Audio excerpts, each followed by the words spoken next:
telespectadores, né, nossos acompanhantes aí pelas redes de mídias, né, sociais, e é o torcedor do Paysandu, né, que mais uma vez, como você bem citou, não só ontem, né, mas nessa temporada vem dando um show à parte, mas fazendo tudo aquilo que a gente já sabe que é natural do torcedor bicolor, que é empurrar, comparecer ao estádio, empurrar o time às vitórias. E esse ano, com essa energia muito boa, né, dos atletas com a torcida, nós sabemos que teve algumas temporadas que os atletas que aqui passaram tinham um pouco de receio de jogar na Cruzul. Isso até me causava muita estranheza, né, porque a Cruzul, na verdade, sempre foi um grande fator a nosso favor, né, principalmente nas temporadas em que eu tive a felicidade de estar atuando dentro de campo. E eu não sei precisar aqui, mas acho que na temporada 19, 18, por aí, eu vi essa identidade da torcida com os atletas aqui meio arranhada, né, os atletas meio com receio de jogar na Cruzul, preterindo a Cruzul e querendo jogar no Mangueirão, e a gente não entendia por quê. Mas graças a Deus essa temporada está sendo totalmente diferente, e acho que nós estamos conseguindo resgatar, né, o orgulho do atleta do Paysandu em jogar no seu estádio perante o seu torcedor, e o torcedor tem confirmado, né, esse poderio todo aí, não só com a presença e os resultados acontecendo nos jogos aqui em casa, principalmente, como foi colocado aqui, foram 9 jogos, isso? 10 jogos, 9 vitórias. 9 vitórias, somente um empate, né? Então a gente fica muito feliz com esses números, e que continue sendo assim, né? Eu sou um grande exemplo, nós somos campeão brasileiro da Série B em 2001, e nós não ganhamos nenhum jogo fora de casa, mas aqui em casa a gente ganhava de todo mundo, e acho que essa é a receita para quem quer subir. Aqui em casa, em 2001, vamos ver se eu tô bom de memória, a gente empatou com o Ceará, empatou com União São João de Araras, um jogo muito tenso, empatou com Caxias, e com a Tuna, acho que foram 4 empates só, Alexandre, em 2001, dentro de casa, o resto foi só vitória. Exatamente, o resto foi só vitória, e naquela época eram muito mais jogos também, né? Então, muito mais jogos, e eu lembro que na virada ali da temporada 2001 para 2002, ao todo o Paysandu ficou 36 jogos invicto dentro da Cruzul. A invencibilidade na Cruzul acabou num jogo contra o Fluminense pela Copa do Brasil. O Mangueirão ainda não tinha sido inaugurado. A gente perdeu 2-1 o jogo de ida, né? Eu acho que foi a segunda fase da Copa do Brasil, a primeira, contra o Fluminense dentro da Cruzul. E no jogo da volta a gente também foi derrotado, né? Foi eliminado pelo Fluminense, mas uma invencibilidade assim gigante, né? Uma marca de quase 40 jogos. Então, historicamente, o Paysandu sempre foi muito forte aqui dentro da Cruzul. Acho que estava mais do que na hora da gente resgatar isso, né? É verdade, mas até essa sequência de jogos invictos que nós perdemos pro Fluminense tem até uma explicação meio que lógica. O Wanderson fez o nosso gol, então com o gol do Wanderson não dá para ganhar o jogo mesmo. Essa aí é a trairagem. O Wanderson tá acompanhando, né? A gente aí, vai te cobrar depois por isso. Mas ele sabe, a gente sempre brincou com ele, que o Wanderson sempre foi um nosso cão de guarda, né? Na verdade, ele era o único cara que marcava de fato no nosso meio de campo, era o Wanderson, que os outros era sempre procurando jogar, principalmente as jogadas ofensivas, e tinha ele e o Rogerinho, no caso, né, eram realmente os marcadores do meio de campo. Os demais sempre jogavam mais com a posse de bola no pé e posicionamento, mas a gente brincava, né, porque o Wanderson não era muito de fazer gol, né, e aqui esse jogo ele fez o gol, e ainda acho que, se eu não me engano, ele ainda foi expulso nesse jogo, então por isso que ficou bastante marcado, e a gente sempre brinca com ele, mas é importante estar resgatando, né, essa confiança de se jogar em casa, né, e isso vem sendo demonstrado aí não só com vitórias, mas com bons jogos, tem feito bons jogos, mesmo o jogo que não tem um placar muito elástico, mas tem muitas jogadas ofensivas, né? Dominando o adversário na maior parte do jogo. Isso é importante também. Você sabe que nem sempre você vai vencer, né? Mas é importante você ter um desempenho bom durante o jogo, onde a torcida jogue junto e sabe que a equipe vem buscando as vitórias. Isso tem sido demonstrado não só aqui na Cruzul, mas também nos jogos fora, como foi contra o ABC, contra o Mirassol, contra o São José. A gente sabe, né? Tudo que aconteceu, o campo, né, o gramado, né, por se dizer, sintético, acabou dificultando um pouquinho o desempenho da equipe, mas nessa temporada acho que o torcedor tem ficado bastante satisfeito com o que tem visto aí da sua equipe. Olha, Lucas, eu vou te dizer assim que desde o começo do ano, a gente chegou ontem a 24 partidas na temporada e no geral, cara, dá gosto de ver o Paysandu jogar, porque é um time que toca bem a bola, envolve o adversário. A gente estava até comentando aqui na sala mais cedo, tentando lembrar de alguma defesa que o Thiago Coelho fez ontem, né? E não teve. E assim, são jogos recorrentes, né? Que o Paysandu consegue ter um amplo domínio da partida. Não é só o resultado positivo, né? Como o Lecheva falou, é a atuação em si. Né? O Paysandu tem jogado bem ao longo de toda a temporada, não só no Campeonato Paraense, está jogando também na própria Série C, está conseguindo os resultados e, claro, o que mais importa é a vitória, mas se você jogar bem, você vai ficar muito mais próximo da vitória. Né? Então, que bom que a gente está conseguindo fazer as duas coisas. Né? Agora, Lecheva, no dia a dia aqui no clube, até no pós-jogo também, na semana que antecede a partida, você sente que os atletas eles se sentem muito mais à vontade, se sentem totalmente à vontade de jogar dentro de casa, porque, como você falou, em temporadas passadas, né, infelizmente, havia sim, né, um certo receio em alguns momentos, alguns elencos, em alguns atletas, mas hoje, no geral, acho que o grupo inteiro ele se sente muito leve dentro da Curuzu, né?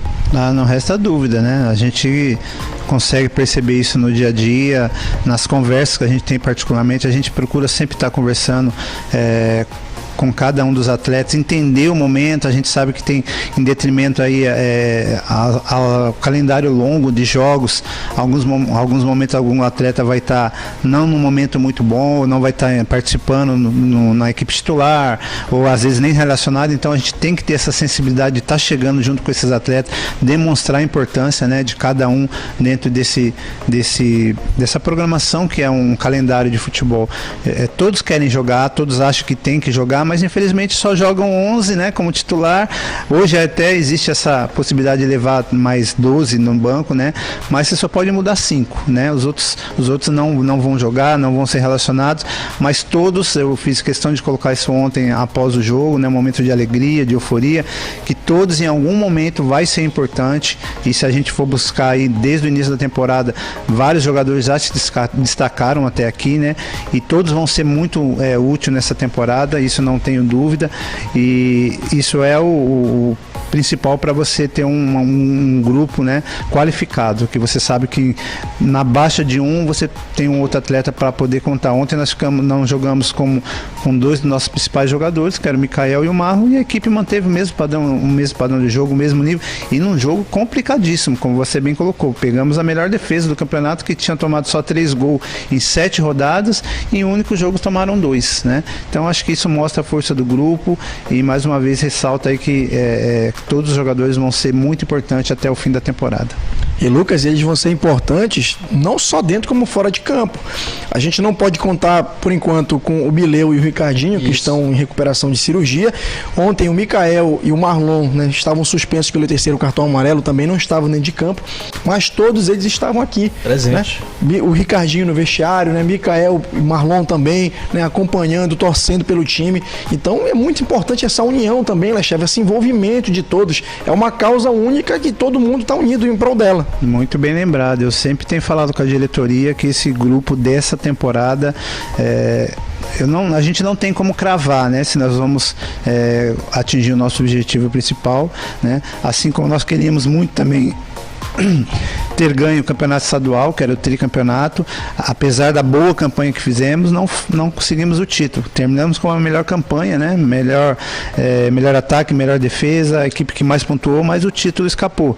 Mas esse grupo dessa temporada é um grupo muito unido, consciente, profissional, que não abdica de se doar em nenhum momento quando tem que trabalhar um pouco mais, se doar um pouco mais. Você acabou de citar aí atletas que às vezes não estão nem relacionados, eles comparecem aos jogos. Temos uma reunião aqui na véspera dos jogos, e mesmo os que não estão podendo jogar, eles comparecem às reuniões, né? Então tudo isso mostra a força e a união desse grupo aí, e a gente fica muito feliz de estar vendo tudo que está acontecendo dentro da Curuzu aqui hoje. É um momento de ouvir a palavra de Deus na véspera dos jogos, muito importante. Né, como chama, né? E Lecheva, até te fazer uma pergunta que pode parecer um pouco meio clichê, que pergunto de vez em quando.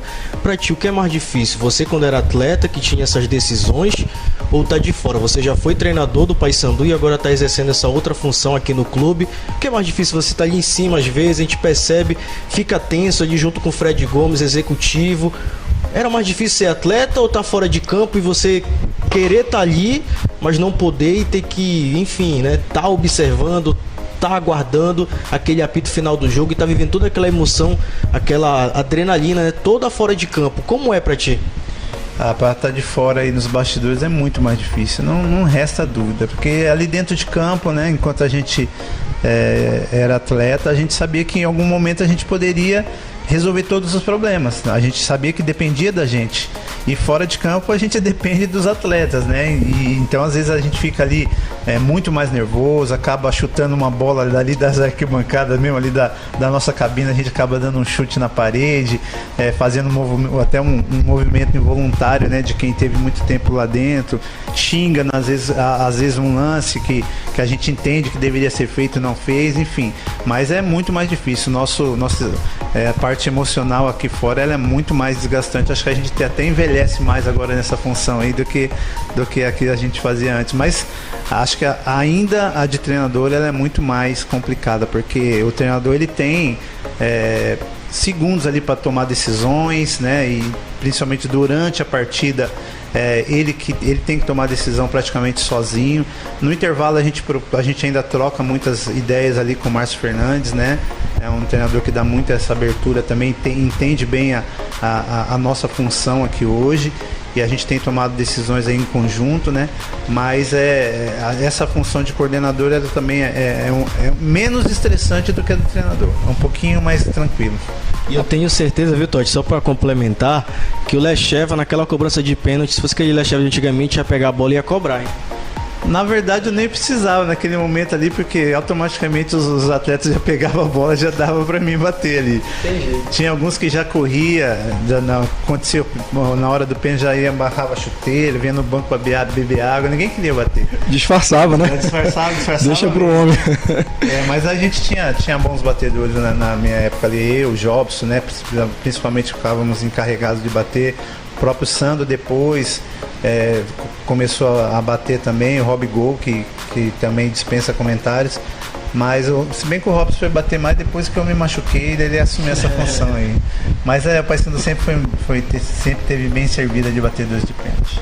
O Jobson que tinha a paradinha, né? Acho que começou, as primeiras vezes que eu vi a paradinha foi com o Jobson cobrando pênalti aqui. Dava aquela paradinha, o goleiro caía, né? Batia, quase sempre fazia. Eu lembro que na Copa dos Campeões contra o Bahia, que não deu certo, né? Ele errou um pênalti, mas depois teve outro pênalti, ele foi lá, converteu, não teve paradinha, foi na gaveta. E o Rob Gol fez o gol pelo Bahia na época, né? O Rob Gol fez o gol do Bahia aqui no Mangueirão, uma cobrança de pênalti que dava uma volta assim, todo desengonçado. Rob Gol fez o gol lá, depois veio ser feliz aqui, né? E como foi feliz aqui. Agora o Lecheva tava falando, né, desse estresse que acaba envelhecendo mais fora de campo e tal, essa tensão toda. Mas, ao contrário dele, quem tá tendo uma vida muito leve fora de campo é o Zé Augusto, né? Você viu o vídeo do Zé quando acabou o jogo, o Zé no meio da galera, na cadeira, pulando, girando camisa. Eu até encontrei com ele antes, né, do jogo. Eu vim entregar os ingressos aqui pra minha esposa, daí o Zé tava chegando, cumprimentei ele, mas não vi esse vídeo depois dele, não. Depois assiste que vale a pena, né? O Zé Augusto cantando, vibrando muito. Isso que é bacana, né, cara? Os nossos ídolos torcendo, né, continuam a torcer, né, pelo Paysandu aqui, seja na arquibancada ou exercendo uma função, como é o caso do Lecheva, que além de torcer, trabalha, né, em prol do clube. Isso é muito bom, isso só vai engrandecer, só quem tem a ganhar com isso é o Paysandu. E é uma função assim que exige muita responsabilidade, né? A gente sabe que quando o Lecheva chegou, a torcida abraçou, né? Sempre cobrava de ter alguém, algum ídolo, né, trabalhando junto ao clube, para entender todo esse processo, que a gente sabe que não é fácil, né, Lecheva? Quando você integra uma comissão, que você tem que fazer parte do processo de contratações, de montagem do elenco, que foi praticamente do zero, né? Vale a gente lembrar disso, né? Ficaram poucos atletas remanescentes, então é um trabalho que, como esse que aconteceu do Márcio, encaixou muito rápido, né? E depois, enfim, teve a perda da final do Parazão, mas mesmo assim a equipe não se abateu, continua encaixada. Chegaram o reforço e os atletas que chegam conseguem logo se integrar. Tive aí o Gabriel Davis, né, o Marcelinho, que chegaram e assim já foram abraçados. É a família que se formou, é o trabalho que vem sendo realizado de uma boa maneira, né, pelo Márcio, toda a comissão e de vocês, né, que fazem parte desse trabalho de montagem, de contratações, enfim, que faz esse elo, né, entre os atletas, a comissão e tudo que envolve um clube. É verdade, a gente sempre busca, né, antes de fazer qualquer tipo de contratação, analisar, né, o atleta, o perfil do atleta e o perfil daquilo que nós estamos precisando. E como você bem citou, a gente sabia que ia ter uma dificuldade muito grande pelo número de atletas que precisaríamos contratar para essa temporada. E você vai contratar um número grande, a probabilidade de erro também ela é maior. Mas eu creio que o percentual de acerto para essa temporada ela está muito maior do que temporadas passadas. Eu tenho certeza que se nós terminássemos a temporada hoje, o aproveitamento desse elenco seria muito maior do que a temporada passada. Eu creio que se a gente cravar que hoje 80% desse elenco aqui a torcida queria ver aqui para o ano que vem, o que não aconteceu, né, na temporada passada ou nas temporadas passadas, onde o número de contratação sempre foi muito grande, de dispensa, de trocas.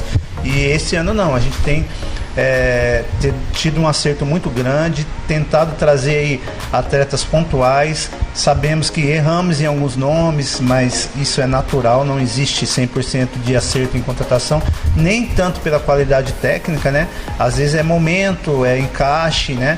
Mas nosso saldo é muito positivo, né, em relação a isso. Você acabou de citar um dos nomes aí, né?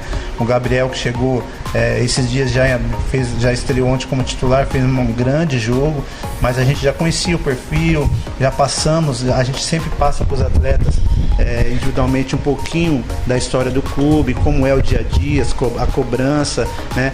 Eles acompanham e sabem também como é, né? Mas todo esse feedback que a gente tem com os atletas, acho que meio que prepara eles para chegarem aqui e já se sentirem um pouquinho mais adaptados, um pouquinho mais em casa, sem contar aí com a qualidade de recepção do grupo, que é muito importante. E Lecheva, não sei se você pode falar isso pra gente, mas a gente sabe que você falou algo acerca de contratações que são feitas, né? Dispensas foram bem poucas, né? Acho que só questão de contrato que terminou, como o caso do Denis Pedra, né? Enfim, o Polegar que foi emprestado, o Enan também. Alex, né? Que terminou o contrato, mas foram casos assim bem específicos, né? A gente não percebe como em outras temporadas que, enfim, o torcedor cobrava e teria que acontecer dispensas para chegar a outros atletas, né? Mas o Paysandu, ele ainda está atento ao mercado, a questão de oportunidades que possam vir a aparecer, porque a gente sabe que Série B tem momentos que atletas, enfim, saem, até mesmo Série A, enfim, Série D de destaques que as equipes são eliminadas. Acho que no momento talvez a equipe esteja já fechada, mas possa ser que com alguma oportunidade de mercado o Paysandu ainda esteja atento a isso, né? Sim, nós estamos atentos e sabemos que principalmente depois da segunda fase, onde começam os mata-matas, né, o quadrangular, melhor dizendo, a gente está atento para que, se possível, a gente traga alguns reforços que possam encorpar mais ainda, né, o nosso grupo. Acho que não existe nenhum grupo fechado hoje no futebol mundial. A gente sempre tem que estar atento às oportunidades. Às vezes a oportunidade não seja nem para essa temporada, mas a gente já pode, de repente, trazer algum atleta já contando para a temporada passada, e a gente está atento a isso também, né? A gente tem um trabalho aí de visão já para mais 2, 3 anos, né? Imaginando o Paysandu aí numa Série B, claro, né? E então a gente sempre está atento no mercado, acompanhando nossos analistas de desempenho, sempre muito atentos, né? Para que a gente possa sempre estar atento aí para o que tem de melhor para o Paysandu no mercado.